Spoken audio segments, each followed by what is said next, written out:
शेतकरी मित्रांनो नमस्ते. काल परवा ह्या 2-3 दिवसामध्ये महाराष्ट्रामध्ये बऱ्याच ठिकाणी अवकाळी पाऊस पडला आणि या अवकाळी पावसामध्ये आपल्या शेवगा शेतीचं त्याच्यासोबत हरभरा असेल, गहू असेल, आंबा असेल, इतर अजून काही कडधान्य पिकं असतील, ज्वारी असेल, अशा बऱ्याच पिकांचं या अवकाळी पावसामुळं नुकसान झालं आणि आपल्या शेवगा शेतीचं सुद्धा चांगल्या म्हणजे बऱ्या प्रमाणात नुकसान होत असतं. कारण शेवग्याला काय होतं तर उमललेली कळी, लहान लहान निघालेलं सेटिंग जे असतं ते पावसामुळं गळून जातं. त्याच्यामुळं किंवा वारा कावदानामध्ये ठोपा मोडतात. अशा पद्धतीचं शेतकऱ्याचं नुकसान होत असतं. आता आपल्या शेवग्याला काय झालेलं आहे तर पाऊस पडल्यामुळं जी उमललेली कळी आहे ती पूर्ण ड्रॉप होऊन जाते. ही आता ही उमललेली जी कळी आहे ती आज आज काय प्रमाणात ड्रॉप होईल, राहिलेली उद्या ड्रॉप होईल किंवा वारं सुटल्यानंतर ड्रॉप होऊन जाणार. आज उद्या कळी जी उमललेली आहे तेवढी पूर्ण खाली गळून जाणार आणि मिटलेली कळी आहे ती साधारण 5-6 दिवसामध्ये हाय अशी परत उमलती, परत पाठीमागं सेटिंग चालू होते. त्यामुळे घाबरायची काय आवश्यकता नाही.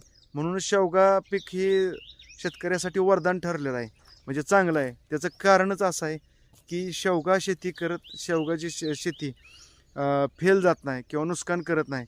जरी पाऊस पडला तर आता ही पाठीमागची जरी कळी गळली तर पुढं कळी निघणार, परत उत्पादन आपल्याला चालू होते. म्हणून शेवगा शेती शेतकऱ्यांना परवडणारी आहे. आणि सगळ्यात महत्त्वाचा विषय म्हणजे असा आहे की आता या आभाळ आल्यानंतर पाऊस पडल्यानंतर आपल्या शेवग्यावरती अळीचा प्रादुर्भाव भरपूर प्रमाणात होत असतो. म्हणून शेतकरी मित्रांनो, आज उद्या लगेचच अळीचा एखादं कीटकनाशक एखादं घ्या आणि त्याच्यासोबत एखादं बुरशीनाशक घ्या.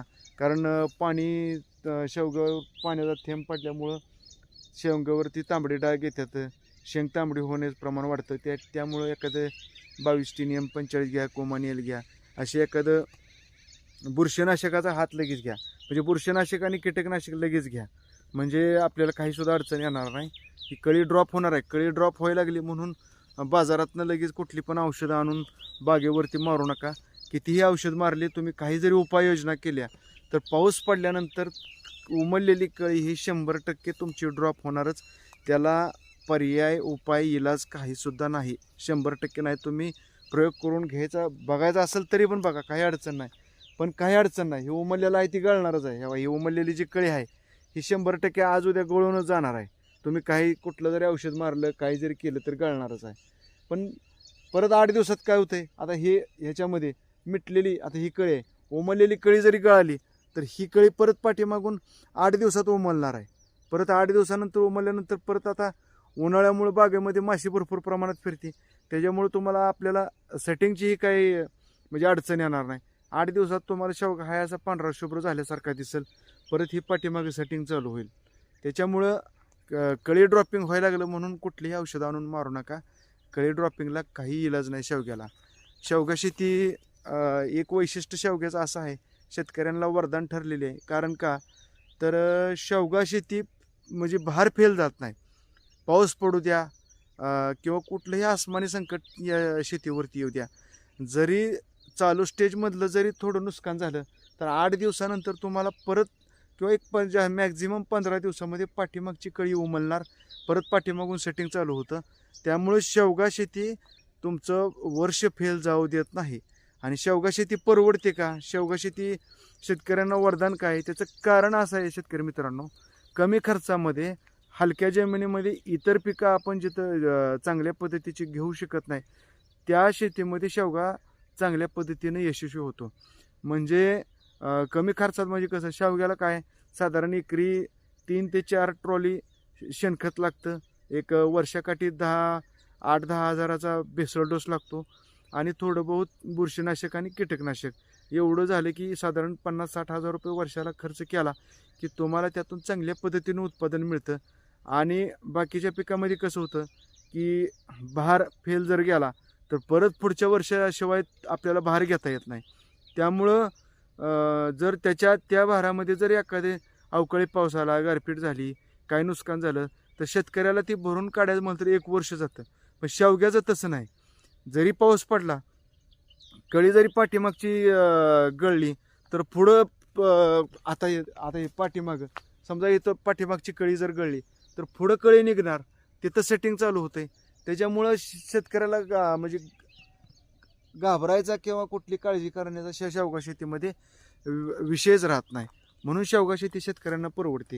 ही आता ही जरी कळी पावसानं आता ही फुलामध्ये काय असतं, पाणी गेल्यामुळं फुलकूज होते आणि फुल गळून जातं. पण ठीक आहे, काय अडचण नाही. ही आपल्याला सेटिंग अशा पद्धतीचं मिळालं आहे. आता चालूला बघा, उन्हाळा असल्यामुळं आपल्या बागेमध्ये माशी, आत्ता थंडीच्या दिवसामध्ये 10, 11, 12 वाजेपर्यंत माशी बाहेर निघत नाही. परंतु आता 8, 8:30चं टायमिंग झाले. 8, 8:30 वाजता प्लॉटवर एका झाडावरती अक्षरशः 20, 20, 25, 25 माशा आहेत.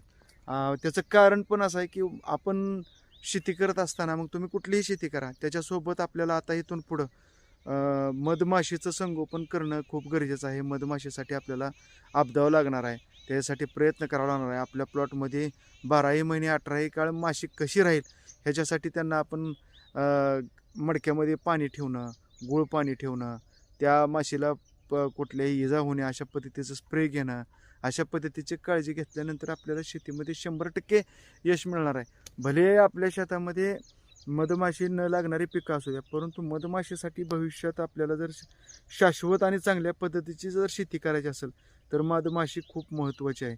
तर आता मी माझ्या शेतामध्ये 12ही महिने शेवगा छाटला तरी शेतामध्ये मी काय करतो, तर ज्या ठिकाणी आपलं आता माझ्या फ्रेशवॉल आहेत, परत बोरपाशी 1-2 ठिकाणी पाणी लिकेज आहे, त्या ठिकाणी मडक्यामध्ये पाणी आपलं लहान लहान आपल्या संक्रांती असते, त्या संक्रांती ठेवायच्या, त्याच्यामध्ये गुळाचा खडा टाकायचा, पाणी पिण्याची व्यवस्था करायची, किंवा एखादा पाण्याचं चेंबर असेल, टोपण असेल, तिथं पाणी लिकेज झालेलं असतं, तर त्या ठिकाणी काय करायचं, थोडंसं पोतं किंवा एखादं सुती कापड गुंडळून ठेवायचं, त्याच्यावर मधमाशीला बसून पाणी पिता येतं. अशा साध्या साध्या गोष्टी आहेत. अशा जर आपण केल्या तर आपल्या बागेमध्ये मधमाशी कायमस्वरूपी राहते आणि त्यातून आपल्याला थोडं चांगल्या पद्धतीचं उत्पादन भेटतं. आता बऱ्याच शेतकऱ्यांना काय होतं, बागेमध्ये मधमाशी नाही आली तर त्याला परत मधुमक्षिका पेटी आणा. त्या मधुमक्षिका पेटी आणल्यानंतर ती माशी थोड्या दिवस राहते, परत काही दिवसांनी ती निघून जाते. म्हणजे अशा बऱ्याच अडचणीला सामोरं जावं लागतं. आज मधमाशीची पेटी घ्यायची म्हणलं तर साधारण 4,500 रुपयेपासून 6,000 रुपयेपर्यंत मधमाशी पेटीचा रेट आहे. भाडे तत्वावर पण काही जण देते ती, पण त्याच्यापेक्षा आपण नैसर्गिकरित्या जर मधमाशीचं आपल्या प्लॉटमध्ये संगोपन केलं, त्याची व्यवस्था केली तर काहीच गरज नाही.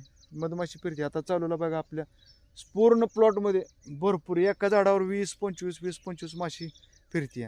म्हणजे आज काल पाऊस पडला आहे, आता ही कळी गळणार आहे.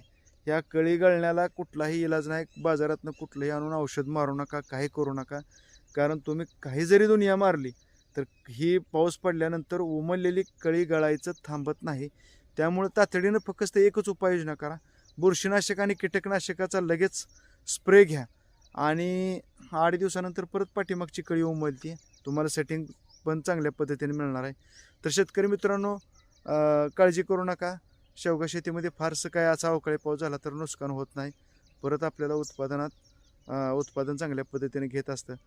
ही आपल्या शेतकरी महेश यूट्यूब चॅनलच्या माध्यमातून शेवगा उत्पादक शेतकऱ्यांना वेगवेगळ्या विषयावरती आपण माहिती देण्याचा प्रयत्न करत असतो.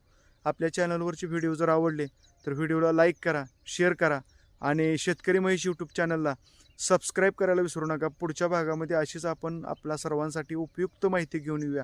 तोपर्यंत आपणा सर्वांना नमस्कार.